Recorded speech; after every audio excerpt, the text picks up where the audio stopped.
Hello friends, কেমন আছেন সবাই? আশা করি ভালো আছেন। আমিও ভালো আছি।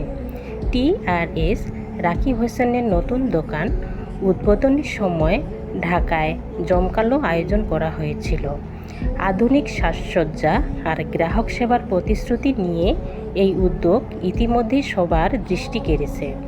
উদ্বোধনী অনুষ্ঠানে উপস্থিত ছিলেন নানা গণ্যমান্য ব্যক্তি, পরিবার পরিজন এবং স্থানীয় ব্যবসায়ী নেতৃবৃন্দ। রিবন কাটার মধ্য দিয়ে শুরু হয় TRS এর নতুন যাত্রা। TRS রাকিব বলেন, এটা শুধু একটা দোকান না, এটা আমার স্বপ্নের বাস্তবায়ন। আমি চাই এখানে মানুষ শুধু পণ্য না, বিশ্বাসও নেবে। সবার মুখে হাসি আর ভবিষ্যতের স্বপ্ন নিয়ে TRS এর নতুন ঠিকানা আজ থেকে সবার জন্য উন্মুক্ত। ভিডিওটি কেমন লাগলো তা বন্ধুদের সাথে শেয়ার